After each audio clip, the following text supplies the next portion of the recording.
Hello, this is Xbox Ahoy, and this is the bonus footage that I had left over from the AK-47 guide I did recently. As ever, I'll be taking the questions left on the comment section of the main video and answering them here for the purpose of elucidation and just general satisfaction. And so, wasting no time and talking about something that I've not really sort of gone into much detail about. Fight Against Grenades asks, Stu, what do you think of Black Ops 2 so far?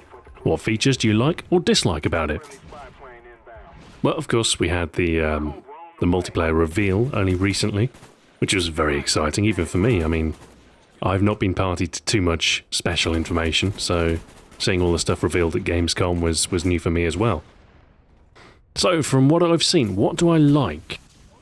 Well, of the weapons revealed so far, a lot of the guns look at least interesting.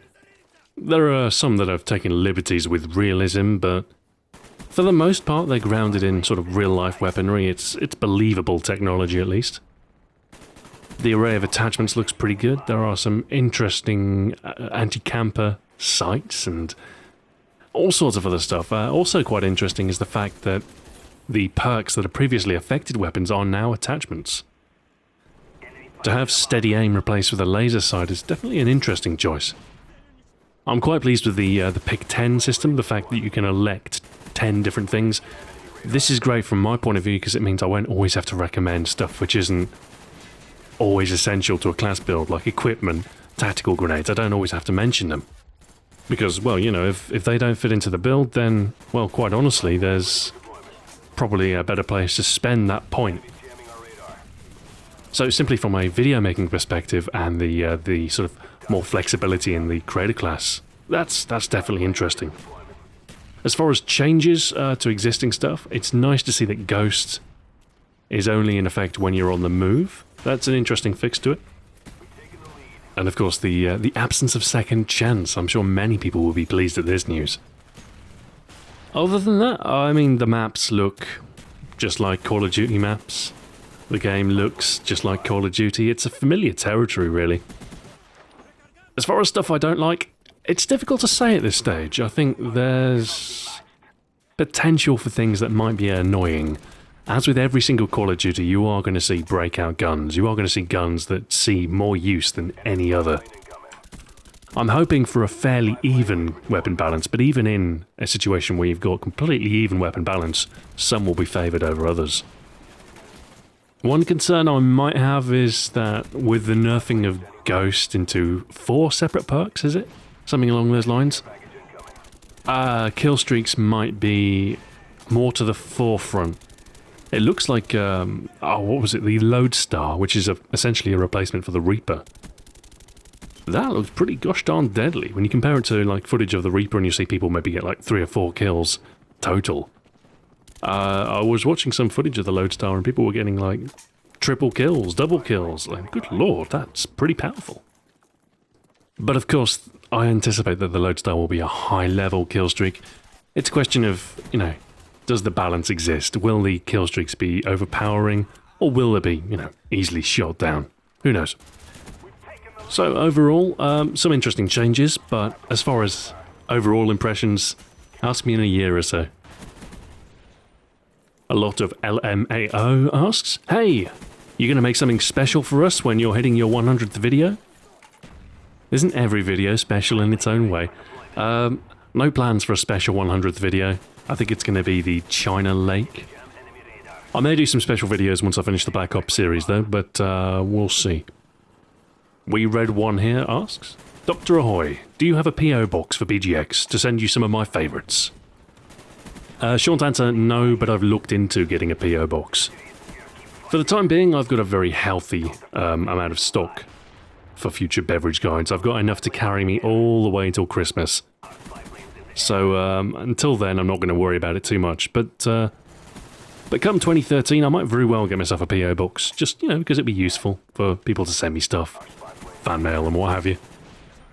Dr. Crail asks, Stu, what's your opinion on the graphical style of the AK? Do you prefer the classical style of Blops and COD 4, the modernised End-Up 2 version, or the much more radical End-Up 3 version? I think as far as the AK in Call of Duty is concerned, there is really only one, and that has to be the COD 4 one, of course. The same goes for the Desert Eagle. I mean, really.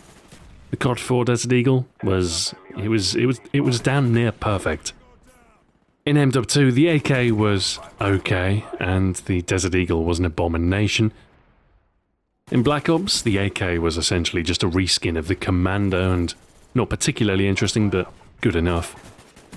And MW3, well, yeah, the AK was, well, somehow worse than it was in MW2. Okay, not that bad. And the Desert Eagle was somehow even worse than MW2. So, yeah, those two weapons, they've kind of gone downhill since COD 4. If we're talking graphical styles, then, again, I much prefer the sort of the classical wood furniture look of the COD 4 AK. I'm not a big fan of these sort of Franken AKs that you see in MW2 and MW3. Like different stock kits and stuff on. Wally1994 says, Stu, what's your opinion on conscription for young men in the UK? Pro or con? Strong con. Don't get me wrong, I absolutely support, you know, the volunteer force, but conscription, well, that's a bridge too far. We're not a nation at war, and we don't really need a massive army, just enough for the defence of our own borders. Same with any European country, really. So I see no sort of real reason for anything like conscription or military service. That NoobTuber asked, Stu, what's your favourite meat? Mine is duck. And also, what do you think of vegetarians? Duck? That's a bit bourgeois. For me, I could probably live on one meat and one meat alone, and that meat is, of course, beef. So much you can do with beef. There's burgers, you could do a passable sausage, beef meatballs would be dandy, then of course you've got steaks, jerky, all sorts of stuff. Beef is a clear #1 choice here. I think chicken would come in second. Definitely the leader amongst white meats, but I think beef has the edge, just in terms of flavour and versatility and all that good stuff. As far as the vegetarians are concerned, I mean, I best be careful what I say, because the girlfriend is a vegetarian. I have zero problem with them. They're a bit of a pain when it comes to eating out with them sometimes. Oh, I can't eat that, it's cooked in beef fat. Oh, this again.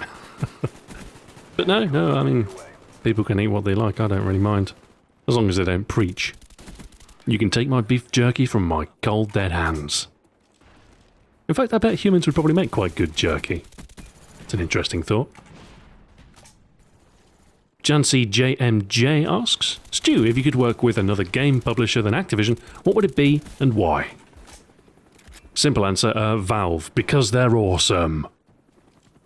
Shady Nickel asks, what's your opinion on racism?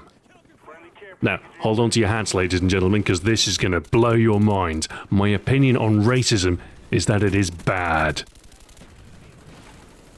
War Pestilence poses an interesting thought. Stu, I don't know if you stumbled upon this while doing research for the AK-47, but the mechanic/soldier Kalashnikov was only a political dummy used as Soviet propaganda. In actuality, a huge team worked on developing the AK-47 rifle, and they never got any of the credit.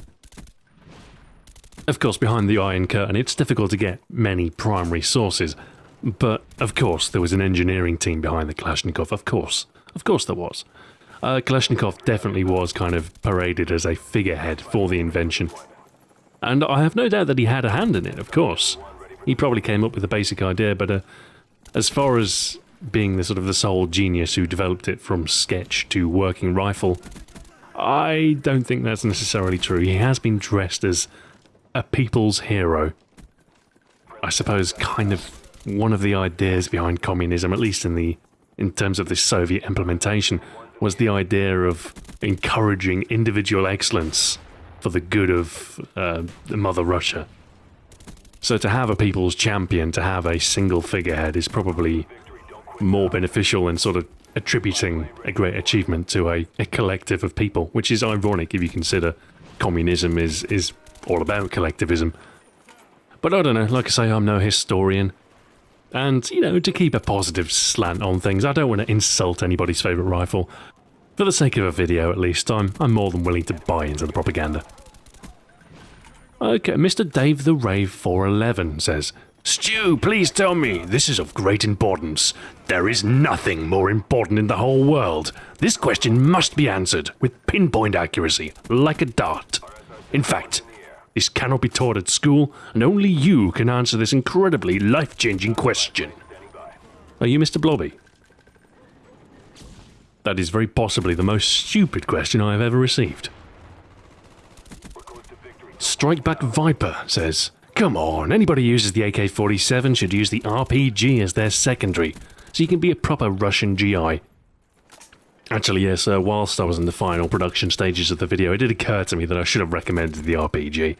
It is a thematical fit. It's actually what I recommended for the Elite loadout that I did. But then that was kind of a wholly explosive-based class.